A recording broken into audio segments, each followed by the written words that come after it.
हमारे హైదరాబాద్ డీటెయిల్స్ చూద్దాం. కాంగ్రెస్ ఎమ్మెల్యేలు ఎమ్మెల్సీలతో సీఎం రేవంత్ మంత్రి ఉత్తమ్ సమావేశం ముగిసింది.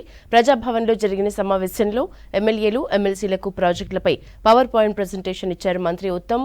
గత ప్రభుత్వ వైఫల్యాలు, తమ ప్రభుత్వ నిర్ణయాల్ని ప్రెజెంటేషన్ ద్వారా ఎమ్మెల్యేలు ఎమ్మెల్సీలకు వివరించారు ఉత్తమ్. రేపు అసెంబ్లీలో ఇరిగేషన్పై శ్వేతపత్రం విడుదల చేయనుంది సర్కార్. ఇరిగేషన్పై చర్చలో అనుసరించాల్సిన వ్యూహాలపై ప్రజాప్రతినిధులకు సీఎం రేవంత్, మంత్రి ఉత్తమ్ కుమార్ రెడ్డి దిశానిర్దేశం చేసినట్లు సమాచారం. పదే పదే అబద్ధాలు ఆడుతూ కృష్ణా జలాల విషయంలో ప్రజల్ని అయోమయాన్ని గురి చేస్తా ఉన్నాడు. మాకు కూడా కొన్ని అనుమానాలు ఉండే. ఇవాళ ఉత్తమ్ కుమార్ రెడ్డి 2014 నుంచి ఈ రోజు వరకు జరిగిన సంఘటనలు వివరించినారు. తద్వారా మాకు అర్థమైంది ఏంటంటే కేసీఆర్ హయాంలో జరిగినంత అన్యాయం గత ఆంధ్రప్రదేశ్ హయాంలో కూడా జరగలేదు. జగన్మోహన్ రెడ్డితో కుమ్మక్కై మన వాటాని, మన హక్కుల్ని, కృష్ణా జలం హక్కుల్ని ఆయనకు ధరావతం చేశాడు. ఆయన వీడియోలో మాట్లాడిన సందర్భాలు కూడా మేము చూసినాం. సో రేపటి నుంచి రేపు అసెంబ్లీలో జరగబోయే సమావేశాల్లో మా ముఖ్యమంత్రి గారు, ఉప ముఖ్యమంత్రి గారు, ఇరిగేషన్ మంత్రి గారు ఇంకా స్పష్టత, స్పీకర్ గారు అనుమతి ఇస్తే చర్చలో పాల్గొని ఇంకా కూడా స్పష్టత ఇస్తారు. కేసీఆర్ గారు ఇక్కడైనా అబద్ధాలు ఆడడం మానుకొని ప్రజాస్వామ్య నమ్మకం ఉంటే అసెంబ్లీకి అటెండ్ అయ్యి ఆయన చేసిన తప్పిదాలని వివరించుకోవాల్సిందిగా కోరుతా ఉన్నాం. రేపు అసెంబ్లీలో ఇరిగేషన్ మీద, ముఖ్యంగా కృష్ణా జలాల మీద, కేసీఆర్ ఆడుతున్న అబద్ధాల మీద వాస్తవాల్ని ప్రజలకు అసెంబ్లీ ద్వారా వివరిస్తాం. పవర్ పాయింట్ ప్రజెంటేషన్లో మాకున్నటువంటి అనుమానం తొలగిపోయినాయి. కేసీఆర్ చేస్తున్నటువంటి చేసిన లూటి రేపు అసెంబ్లీ ద్వారా ప్రజలకు తెలియజేస్తాం.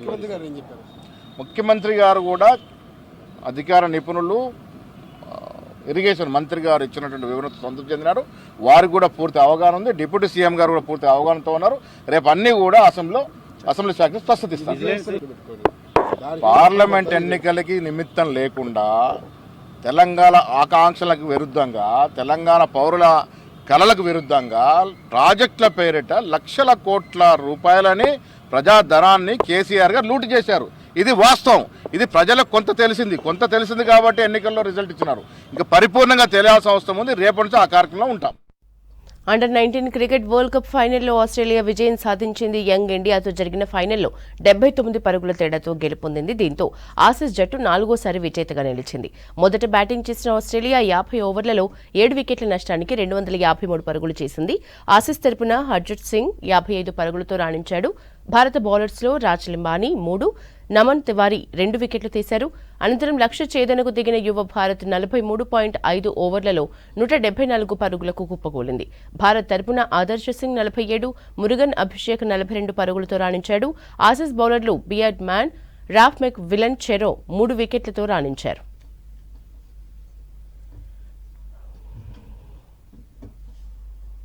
అన్ని రంగాల్లోకి మహిళలు రావాలన్నారు అంబేద్కర్ విద్యా సంస్థల కరెస్పాండెంట్ సరోజా వివేక్. మహిళల అభివృద్ధితోనే సమాజ అభివృద్ధి చెందుతుందన్నారు. నారాయణగూడ కేశవ్ మెమోరియల్ కాలేజ్లో జరిగిన మహిళా శక్తి సమ్మేళనంలో పాల్గొన్నారు. ఆ తర్వాత అంబేద్కర్ విద్యా సంస్థలో జరిగిన కాకా మెమోరియల్ పోటీల్లో గెలిచిన విజేతలకు బహుమతుల్ని అందజేశారు.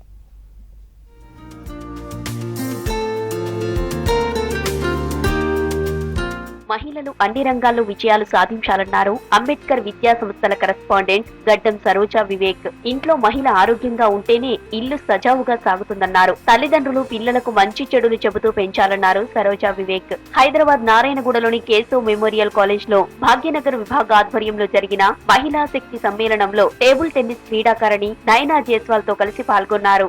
ఎప్పుడైతే మహిళ ఇంట్లో సంతోషంగా ఆరోగ్యంగా ఉంటుందో the whole family flourishes. She gives multiplied effects family ఇవ్వగలరు. ఎప్పుడైతే మహిళ ఎడ్యుకేటెడ్ ఉంటుందో whole family is educated, where a woman is educated. ఎందుకంటే తనకున్న దాంట్లో మా అమ్మ పెద్దగా చదువుకోలేదు. So she didn't have the good fortune to go to a school and study. Maybe she found that she was 3rd class or 4th class. But today ఈ achievement కి, ఈ సక్సెస్ కి I want to give credit to my mother. Because ఆ రోజు నుంచి తన పక్క వంట చేసుకుంటూ పక్కన కూర్చొని ప్రతిరోజు she led us into disciplined lives. భారత సంస్కృతిలో మహిళల పట్ల ఎంతో గౌరవం ఉంటుందన్నారు టేబుల్ టెన్నిస్ క్రీడాకారిణి నైనా జైస్వాల్. తల్లిదండ్రుల ప్రోత్సాహంతోనే తాను విజయాలను సాధించానని తెలిపారు. మహిళలు ఎప్పుడూ తమ సామర్థ్యంపై తక్కువ అంచనా వేయొద్దని సూచించారు నైనా జైస్వాల్. మన భారతదేశం యొక్క సంస్కృతిలో మహిళల పట్ల అపారమైన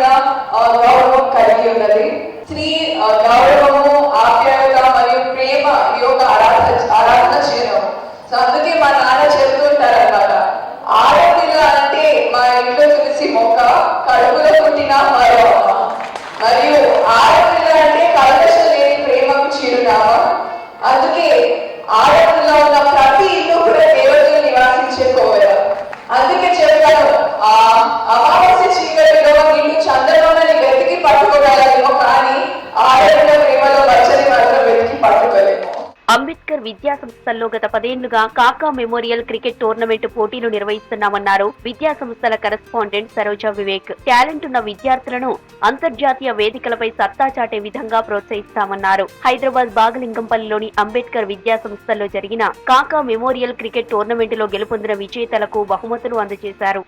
వెంకటస్వామి మెమోరియల్ క్రికెట్ టోర్నమెంట్ గత 10 సంవత్సరాలుగా కండక్ట్ చేస్తున్నారు.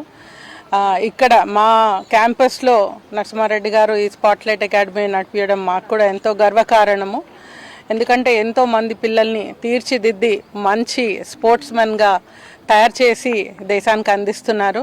ఇక్కడ ఉన్న చిన్న వయసు, చాలా అతి చిన్న వయసు, వాళ్ళకి ఎంత అర్థమవుతుందో కూడా తెలియదు. అటువంటి పిల్లల్ని కూడా తీసుకొచ్చి క్రికెట్లో నిపుణులుగా చేసి తయారు చేసి తీర్చిదిద్దుతున్నారు. హైదరాబాద్ లో స్పాట్ లైట్ క్రికెట్ అకాడమీ ఆధ్వర్యంలో కాకా మెమోరియల్ క్రికెట్ టోర్నమెంట్ పోటీలు నిర్వహించారు. అండర్ 11 స్థాయిలో నిర్వహించిన ఈ పోటీల్లో 9 జట్లు పాల్గొన్నాయి. దేశంలో సమగ్ర కులాల గణన చేయాలని డిమాండ్ చేశారు పీపుల్స్ కమిటీ సభ్యులు. హైదరాబాద్లోని సోమాజిగూడ ప్రెస్ క్లబ్లో పీపుల్స్ కమిటీ ఆధ్వర్యంలో సమగ్ర కుల గణనపై రౌండ్ టేబుల్ సమావేశం నిర్వహించారు. ఈ మీటింగ్కు రిటైర్డ్ ప్రొఫెసర్లు, ప్రజా సంఘాల నేతలు, సామాజికవేత్తలు హాజరయ్యారు. బీసీ అని చెప్పుకుంటున్న ప్రధాని మోదీ కుల గణనపై ఎందుకు నోరు మెదపడం లేదని ప్రశ్నించారు. ఇప్పటికీ దేశవ్యాప్తంగా 8 రాష్ట్రాల్లో సమగ్ర కుల గణనపై అవగాహన కల్పించామన్నారు సామాజికవేత్తలు.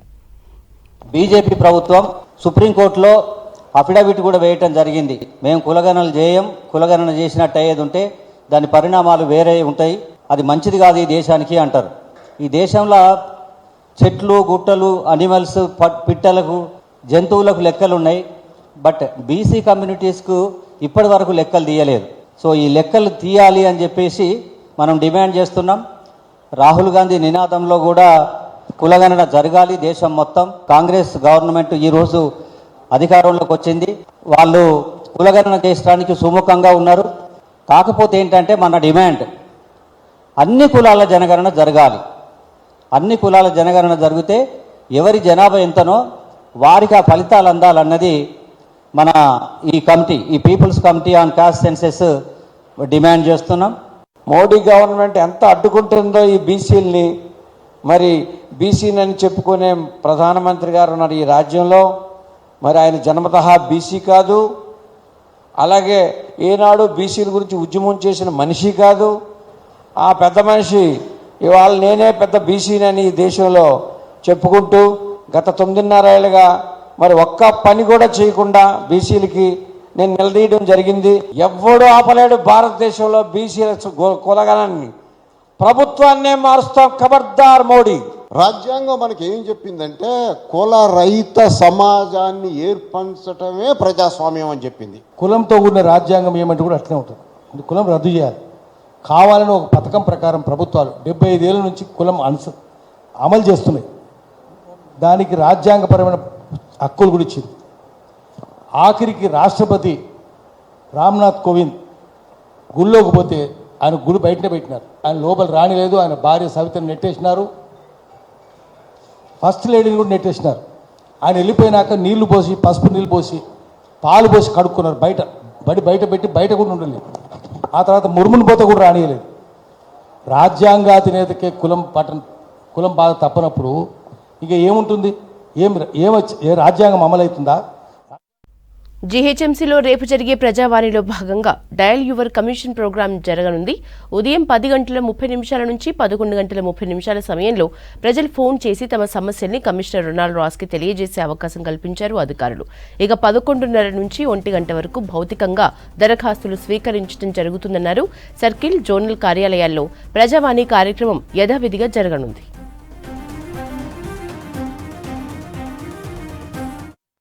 పేద విద్యార్థులకు హరిణ వనస్థలి పార్క్లో ఫ్రీగా ఫిజికల్ కోచింగ్ ఇచ్చి 8 మందిని ప్రభుత్వ ఉద్యోగస్తులుగా తీర్చిదిద్దిన రామన్ను సన్మానించారు అభ్యర్థులు. రామన్ ట్రైనింగ్ ఇచ్చిన వారిలో ఒకరు ఎస్ఐ, 7 కానిస్టేబుల్స్గా సెలెక్ట్ అయ్యారన్నారు. ఉచిత కోచింగ్ అందించి ప్రభుత్వ ఉద్యోగులుగా సెలెక్ట్ అయ్యేందుకు కోచ్ రామన్ తోడ్పాటును అందించారన్నారు. ఉద్యోగాలు సాధించిన అభ్యర్థులు పేద, మధ్యతరగతి వాళ్ల కోసం నా వంతుగా ఉచిత సేవలు అందిస్తున్నట్టు తెలిపారు. రామన్ ఫిజికల్ కోచ్గా ఉచిత సేవలు అందిస్తున్న రామన్ జీఎస్ఐలో ఎగ్జిక్యూటివ్ ఇంజనీర్గా పనిచేస్తున్నారు. 7 members plus 1 SI who got selected. So we are giving a free coaching. వీళ్ళందరికీ ఇప్పుడు 2024లో కూడా మీన్స్ మనకు అడ్వర్టైజ్మెంట్ వస్తున్నాయి. ఎవరెవరు means they require coaching they can come to hear means ఈ వనస్థలి పార్క్కి రావచ్చు. నాట్ ఓన్లీ పోలీస్ దీనికి మీన్స్ దే వాంట్ ఫిట్నెస్ తర్వాత వెయిట్ రిడక్షన్ ఇలాంటివి ఉన్నప్పుడు కూడా means they can come they can means వాళ్ళతో పాటు చేయవచ్చు. మీన్స్ ఇట్ ఇస్ మీన్స్ వాళ్ళు కూడా హెల్త్ కాన్షియస్ ఉన్న వాళ్ళు ఫిట్నెస్ ఉన్న వాళ్ళు చేయవచ్చు. They done a very good hard work. So దానికి they got very good this thing. Means I wish them all success in life. 2024 batch కూడా స్టార్ట్ చేయడం జరుగుతుంది. ఇంకోటి ఏంటంటే సీఎం రేవంత్ రెడ్డి గారు home guards constable SI notification ఇస్తారు కాబట్టి ఈ రోజు నుంచే కొత్త అభ్యర్థులు ఎవరైనా ఉంటే మహిళలైనా సరే యూత్ అయినా ఎవరైనా సరే వచ్చి జాయిన్ కావాలని మనస్ఫూర్తిగా కోరుకుంటున్నాం. 2016లో స్టార్ట్ అయింది, 18లో నేను సెలెక్ట్ అయినా, 20లో దాదాపు 9 మెంబర్స్ సెలెక్ట్ అయ్యారు, ఇప్పుడు ఒక 7 మెంబర్స్ సెలెక్ట్ అయ్యారు. సో ఇది ఆగదు ఇక. అంటే మీకు అంటే నేను కొంచెం హార్ష్గా చెప్తున్నా, అంటే ఈ విషయం అంటే ఈ జర్నీ అనేది ఆగదు. ఎన్ని సంవత్సరాలైనా ఏది ఉన్నా కానీ మేము లేకపోయినా మిగతా ఎవరైనా ఒక టార్చ్ బేరర్ లాగా ముందు తీసుకెళ్ళాలి. ఇది రామారావు గారు మరియు భాస్కర్ రెడ్డి గారు వీళ్ళు చేస్తున్న కృషి వల్ల మా యొక్క Mahavir Harina Vanasthali national park Mansoorabad gate కూడా మాకు మంచి పేరు వస్తుంది. అలాగే ఇన్పుట్ ఇక్కడికి వాకర్స్ కూడా స్ట్రెంత్ పెరగాలని మా యొక్క కోరిక. హైదరాబాద్ లో గచ్చిబౌలి నుంచి శిల్పారామం వరకు క్వీర్స్ అభిమాన యాత్ర ఆధ్వర్యంలో ఫ్రైడ్ వాక్ నిర్వహించారు. ఈ ర్యాలీలో ట్రాన్స్జెండర్స్ భారీగా పాల్గొన్నారు. సమాజంలో ట్రాన్స్ ఉమెన్స్ పట్ల వివక్ష ఉండొద్దని ప్రజల్లో అవేర్నెస్ కల్పించడం కోసం ర్యాలీ చేశామన్నారు నిర్వాహకులు.